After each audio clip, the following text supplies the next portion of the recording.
What is up, everybody? Welcome back to the show. We have a lot of information to cover in today's episode because new information just came out from, first of all, the SEC and regulators, but the big announcement has come out from the House of Representatives. What is going on with the infrastructure bill? And this isn't great news for crypto. We've already known this has been going on for a while, but it's not the best of news for crypto. In addition to this, we're going to go over a major report about what has been going on with retail investors, overall sentiment from millennials, Gen Z, Gen X, baby boomers, across the entire spectrum of investors, how they feel about crypto, and what they're doing with their positions. You're going to find that surprising as well. At the end, we're going to talk a little bit about what is going on with regards to some altcoins. The CIO of a major crypto investment firm, what he says are his favorite altcoins right now and his plans moving forward. So if you guys enjoy this sort of content, well then please be sure to like the video down below, subscribe to the channel. Let's see if we get this video up to 500 likes. And I'm glad you guys enjoyed the video earlier, which was a little bit more edited. I like throwing in a bunch of different types of videos, some outside, just chilling, talking, some in the studio, some live streams. I like just doing everything. Feels more personal rather than just sitting lecturing like some people do and they just talk the same exact way every single video. So anyways, let's get right into it and look at what is going on with crypto. Also, if you guys want to get more content, you want more alerts of what I'm buying, what I'm selling, I don't buy and sell every day, make sure to check out our Patreon using the link down below. But anyways, what is going on with the market right now? So right now, when we look at the crypto market, we are down slightly, down around 2.9, right around 3%, but we're still well above that $2 trillion market cap at about a $2.07 trillion market cap. When we look across the board, everything is basically in the red for the day.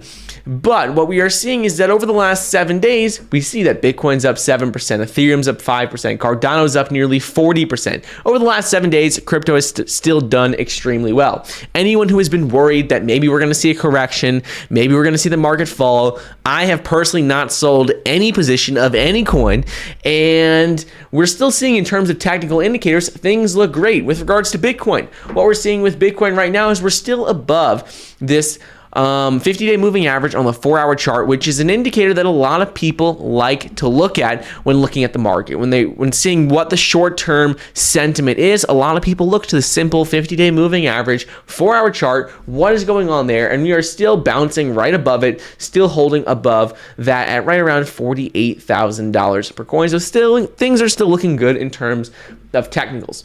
First thing I want to go over before we get into the big news from the government and regulators is going to be what is going on with this new survey. So a new survey just came out from a company called Gambler's Pick, and the survey is titled Cryptocurrencies 2021 Survey, Save or Spend. And this is important because this gives us the overall sentiment of the market, how people are feeling right now, how they feel about the crypto in general long term. And this is huge because in this survey, it was about 1,000 participants, 135 were baby boomers, 212 were Gen X, 442 were millennials, 206 individuals were Gen Z. So it was skewed a little younger, but overall they said that the average American holds about $1,707 in crypto. And the surprising thing about this report is that 37% of people in the study said that they would absolutely not cash out their crypto if they had a critical payment they needed to take care of. They rather take on credit card debt. They rather get a loan. They rather do anything but sell their crypto if they had a critical payment. In addition to this, 51% said that they would not cash out to pay for luxury items or recreational purchases. So overall, here's the survey. For the most part, people are holding on to their crypto. They have absolutely no plans of selling anytime soon. And this shows us that anyone who says, oh, the market's having a bit of a correction, maybe it's time to sell our positions. For the most part, overall sentiment, I get 1,000 people isn't It's not going to be representative of the whole country. We don't know exactly where all these people are from. It's skewed a little younger, but overall still, we're seeing that vast majority of people do not want to sell their crypto. 37% said they won't sell it if they have critical payments, but over 50% say they would not sell for a recreational purchase or a luxury item. In addition to this, about 1 in 4 participants have leveraged a credit card to purchase crypto, and they say that people on average in this survey have borrowed over $2,000 to pay for digital assets. So what I found with this survey is that there's a lot of data in it that shows us that overall people are extremely bullish about crypto. They have no plans on selling it anytime soon, and people are taking on debt. They're leveraging all of their assets to buy more. So this is great news. And then one last thing that is interesting is with regards to where the money is coming from. People say they're taking on consumer debt to get the funds. 18% of people say they're borrowing from family members. 11% will dip into savings, and 10% are actually willing to refinance their home to buy crypto. So people are going all in, and this shows us how bullish people are on crypto. No matter what you're seeing in the news, no matter any FUD that you're seeing, ultimately, people are extremely bullish on crypto. They have no plans on selling it anytime soon. And me personally, I have not sold any. I have really never sold any of my positions. I just consistently dollar cost average. So while sentiment is great in the market, while retail investors are extremely bullish, while all across the board from baby boomers to Gen Z, everyone is very bullish on crypto. The one thing going on right now which could derail this is what is going on with regulations and what is going on with regulators. There's 2 specific things that are very important. The first is with SEC chairman, and this isn't a bad news. This is just something going on with the SEC. The bad news comes, we're going to go over that next. But the SEC chairman, Gary Gensler, he came out and said that cryptocurrency won't reach its full potential if it tries to stay outside of the laws. And he has been saying this for weeks now. He has come out multiple times and said, look, crypto needs regulation. The only way we're going to see widespread adoption for crypto is by having regulations in place. He had compared crypto to driving. He said when cars were first put on the road, there were no streetlights, there were no stop signs, there were no seatbelt laws. People got hurt. And so he says now that's what's happening with crypto. People have got scammed out of millions of dollars. There's been so much fraud in crypto, and this isn't unusual for like a new asset or a new product. Like things happen, but he says ultimately in order for us to see widespread adoption, we need to see regulations put into place. He's been talking about this for a while, but now we see that he came out yet again, reiterated his points, and he said, look, we're neutral about the technology, about Bitcoin, about other crypto tokens, but they are not neutral about investor protection. He doesn't care what crypto you invest in. You could invest in any project you want for all they care, but they want to make sure people are not going to get scammed. So yes, if it's a real project, if it's a project that has an actual team behind it, they're actually doing something that's not just like a front, go ahead and invest in it. The SEC doesn't care, but they want to make sure people are protected. And they said, ultimately, if crypto exchanges, if some companies try to stay outside of the law and don't really work with regulators, it's going to make it a lot more difficult for us to see widespread adoption in crypto across the board, really. In all countries around the world. We have seen this not only obviously with regulators in China banning cryptocurrency trading activities, banning Bitcoin mining. That has posed big problems for crypto, but he says as long as companies are willing to work with regulators, there should be no problems and we will see widespread adoption. The big news that I do want to go over in today's video is going to be what is going on with this infrastructure bill in the crypto tax provision. So over the last couple of weeks, we have heard a lot about this crypto tax provision in the infrastructure bill. It was sort of just thrown in at the last minute to help fund this $1 trillion infrastructure package. The government said that they needed to raise money somewhere to pay for this bill, so they took the easy way out. They threw a crypto tax provision in at the last minute. And now what we have seen is that the bill passed the Senate. It passed no problem. Senate got this bill through.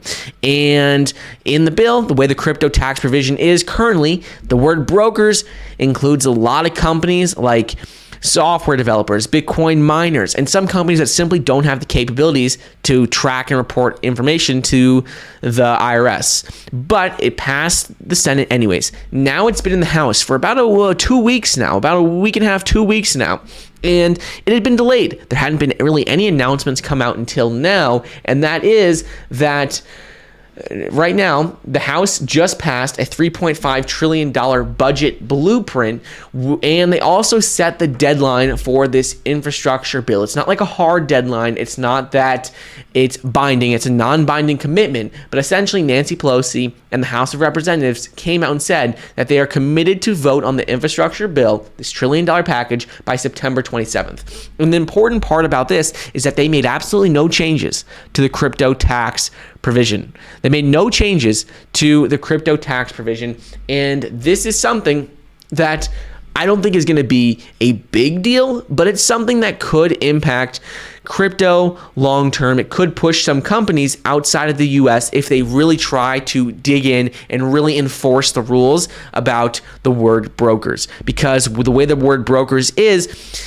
and the way they define it in the bill, like I said, it's going to require crypto miners, software developers, and a bunch of other companies to report information to the IRS that they simply don't have. And as a result of this, some of these companies may move outside of the US. Is it going to be a big deal for crypto long term? No, because ultimately crypto is decentralized. They can go anywhere in the world.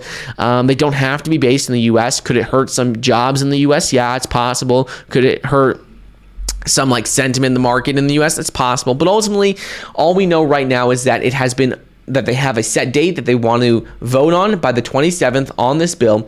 And Nancy Pelosi said she is committed to passing the bipartisan infrastructure bill by September 27th.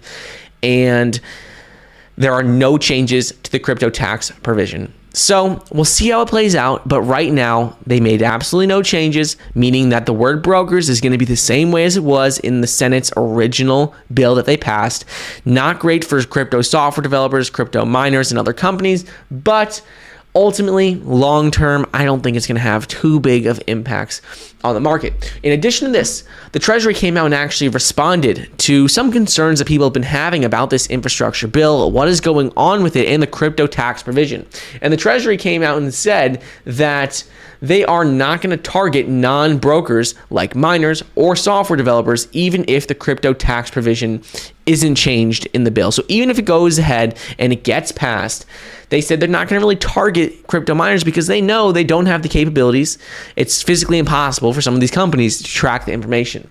So according to a anonymous Treasury official, they told CNBC that the provision will require each broker to report their cryptocurrency gains in a type of 1099 form, but critics worry that as written, the provision's definition of broker is too broad. Cryptocurrency advocates are concerned that the current language could potentially target those without customers who therefore wouldn't have access to the information needed to comply. And according to the Treasury official, he says that these fears, however, are unwarranted and not something that people need to be worried about because they are not going to target non-brokers such as miners, hardware developers, and others, even if the provision isn't changed. So can we take this for 100% face value like they say in this report? I don't think we can. Yes, it's from a Treasury official, but nothing, it's a report. There are so many times that reports are not always 100% accurate on all these media sites, so we just have to take it for what it is. It sounds like even if the bill is passed, it won't hurt crypto miners or software developers, but we're going to have to ultimately wait and see how the government reacts when the time comes. So wait and see what happens, but that is what is going on with the infrastructure bill. Big story that also just came out, which is very exciting, is Microstrategy. Mike Saylor, CEO of Microstrategy, came out. Longtime Bitcoin bull has come out and said that they just bought more Bitcoin. And according to a tweet just from earlier today, Microstrategy CEO Mike Saylor just came out and said that they bought 3,907 more Bitcoin. Now they own a total of 108,992 Bitcoins, which is approximately $2.918 billion. So today they added $177 million of Bitcoin.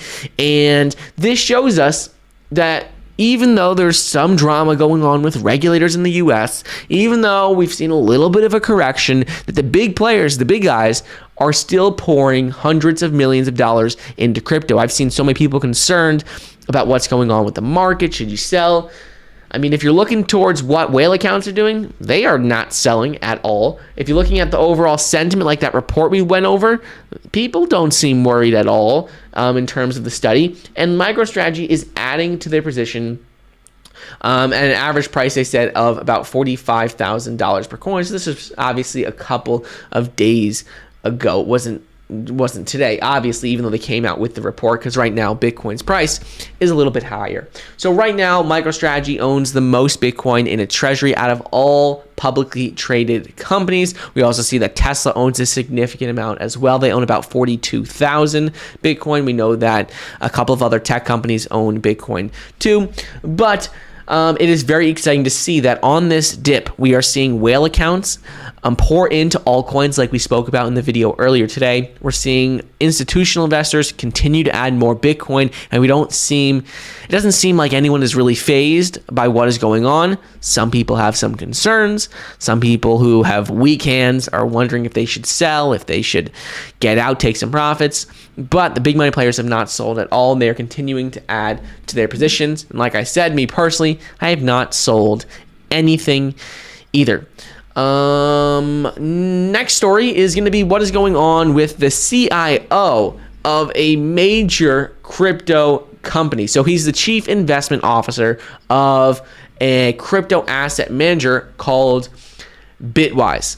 It's over $1 billion crypto index fund. And he came out and just said that, first of all, the crypto fund has done extremely well year to date. And he explained some of his top picks for altcoins, not just Ethereum, but a couple of others as well. So Matt Hogan, the chief investment officer of Bitwise, he said that Ethereum has been the crypto of the summer. He says he's more bullish on Ethereum now than he was back in July, especially with what has been going on with Ethereum London hard fork, with a couple of big announcements with regards to ETH 2.0 and a timeline there. And he said that he is very bullish on Ethereum. But that's not it. He's also bullish on a couple of other altcoins. So in particular, he said the two reasons why he's bullish on Ethereum is, first, like we said, the amount of Ethereum being burned. He said that he thought it would be he didn't think it was going to have this big of an impact as early as it has. And right now, there's a tracker where you can go to. And right now, the amount of Ethereum that has been burned because of EIP 1559 has been over 83,000 Bitcoin. Over 83,000 Bitcoin have already been burned, which is equivalent to close to $300 million. Close to $300 million has been burned worth of Ethereum, which helps it and makes it much more attractive for institutional investors. Institutional investors love, first of all, investing in products and services and assets that are energy efficient. Ethereum is starting to become more energy efficient and will become more energy efficient when we have ETH 2.0. But they also like to invest in products. When you're talking about gold, they like gold because it has a certain supply every year that's going to be added. And with Bitcoin, they like Bitcoin because there's 21 million Bitcoin that will ever be mined, never anymore. Ethereum previously did not have this.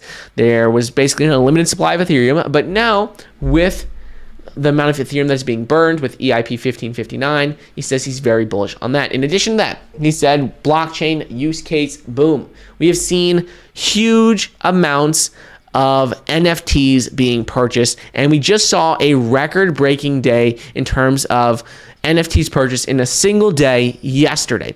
More NFTs, more money was spent on NFTs yesterday than any day in the entire history of NFTs, and that means that Ethereum is benefiting because most of these NFTs were built on, are paid with Ethereum. So this is huge. A lot of this has to do with Visa, who just recently came out and said that they bought in to NFT space. They bought a CryptoPunk for $165,000. So I think we're going to continue to see this go mainstream. We're going to continue to see hundreds of millions of dollars spent every single day on NFTs, and that is going to help Ethereum. The other day, we saw, I believe it was close to $200 million. I don't have the report in front of me right now, but I believe it was close to $200 million spent on NFTs in a single day, which was an all-time record high. It might be a little off in terms of the number, the specific dollar amount, but I do know that it was a record high in terms of how much money was spent on NFTs, and that has to do with what happened happened with Visa. In addition to this, he also spoke about two other altcoins, which are some of the favorites on our channel. He particularly spoke about Solana and Cardano. He said the one that he's actually more bullish on is Solana, because with Solana, he says how it is faster than Ethereum. It already has more use cases and more projects being built on it than Cardano, and it recently received a major investment of over $300 million to help speed up its development. In addition to this, he talked about Cardano and how he likes Cardano because it is also a potential Ethereum killer, able to process more transactions per second than Ethereum. Also, he said with Cardano, it's going to be able to run smart contracts on September 12th, 2021, when we see the Alonzo upgrade rolled out. So he's very bullish on Ethereum. He says Ethereum, it's really their race to lose at this point. They have a clear advantage in so many areas, but he says if he were to bet on other DeFi cryptos, which they do, he says his next two favorite would be Solana and Cardano. So those are the three projects that he says are very attractive to him. And for those of you wondering, he is the CIO of a major crypto asset manager, over $1 billion in assets under management, called Bitwise. So that is what's going on there. A couple more stories I do want to go over, but let me take a look at the chat really quickly. Michael D says, not a fan of the clickbait FUD. It is not clickbait, nor is it FUD. It is fact, because the House of Representatives came out and officially said that they have agreed to go ahead and vote on the infrastructure bill by September 27th, and they made 0 changes to the crypto tax provision, which is something that really the crypto world has been concerned about for a while. So it's not FUD, it's not clickbait, it is a fact that they said this, and it is just simply a fact.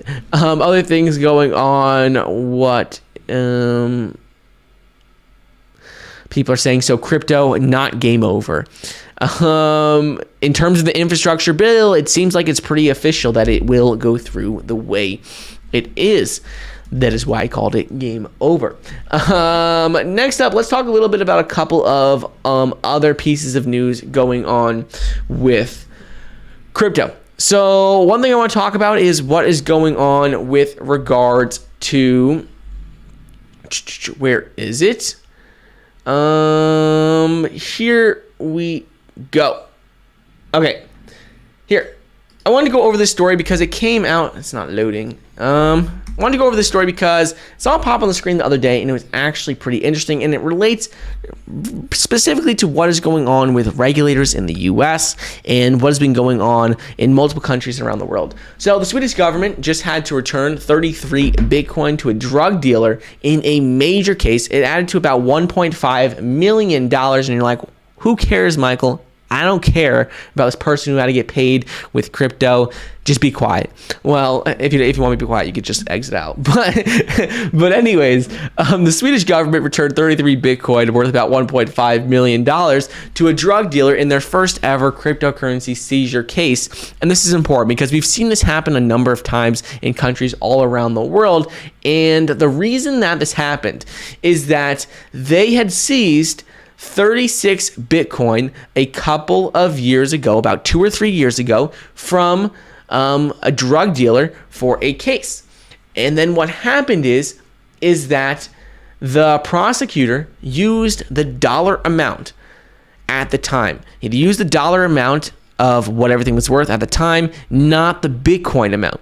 And so this is something that's very interesting because Bitcoin's price has appreciated significantly since then. So now if you're looking at dollar amounts that the person that was essentially seized and was supposed to be taken by the government, if you're looking at the dollar amount, now that only amounts to 3 Bitcoin. And so they're sending back 33 Bitcoin to this drug dealer. So the lesson learned, why it's important, is for countries all around the world is going to be how they treat these cryptocurrency cases moving forward. They can't treat them in terms of dollar amount. They have to treat them in terms of the actual crypto amount, because otherwise it's sort of the drug dealer is getting all of his money basically back and more, way more than he originally thought he was going to have. So Why this is important is because, first of all, it's going to change how people in the government need to treat crypto, and it also shows how legitimate cryptocurrency is becoming worldwide, because no longer can you just say, oh, it's like in dollars. You can't just say this is how much this is worth in dollars, because you need to use like Bitcoin as if it was its own currency, as if it was USD or if it was Euro, because in this case, there would have been a very different outcome if they had just awarded it slightly different. Ooh, I see Hebrew in the comments from Moshe Berkowitz. I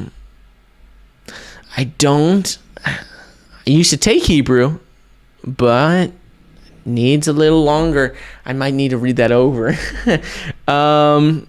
So Maple R Stacker says, get a job, dude.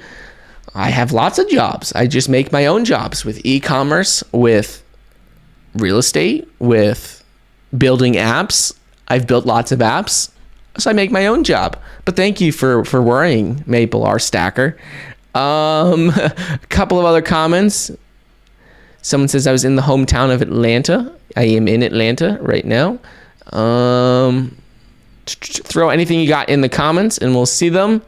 We'll talk about it.